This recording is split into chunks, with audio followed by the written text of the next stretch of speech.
সামনেই বাবার বার্থডে, তাই সায়েন্স পড়তে গেছিলাম তো, ওখান থেকে আসলাম। মা আর আমি প্ল্যান করেছিলাম যে আজকে আমি পড়তে থেকে আসলে তুমি রেডি রেডি হয়ে থাকবা, আর উপরে জাস্ট নাইটিটা পরে থাকবে যাতে বাবা বুঝতে না পারে।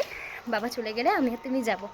অ্যান্ড অ্যাজ ওয়েল আমরা এখন যাচ্ছি বাবার বার্থডে গিফট কিনতে। এটা আমি বাবার বার্থডের আগে পোস্ট করতে পারবো না, কারণ বাবা আমার প্রত্যেকটা ভিডিও দেখে।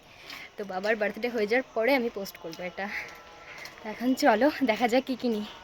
তো দেখতেই পাচ্ছ মা আর আমি এখানে হাঁটতে কিন্তু শুরু করে দিয়েছে, আর টোটোটাও সঙ্গে সঙ্গে পেয়ে গেছিলাম, থ্যাংক গড। তো তারপরে আমরা চলে গেছিলাম দোকানে, এখানে টোটোর ভাড়াটা দিচ্ছি। আর আমরা আমাদের বাড়ির কাছেই একদম দোকানে গেছিলাম যাতে বাবা টের না পায়, আমরা যাতে তাড়াতাড়ি চলে যেতে পারি। গিফট চুজ করার পরে বিলটা পেমেন্ট করে দিল, আর তারপরে আমরা চলে গেছিলাম খাবার দোকানে মোগলাই কিনতে, কারণ অনেকদিন মোগলাই খাওয়া হয়নি।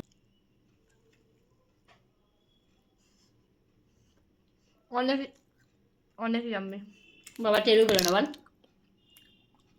বাবা যখন পরে ভিডিওটা দেখবে তখন কখন করলি।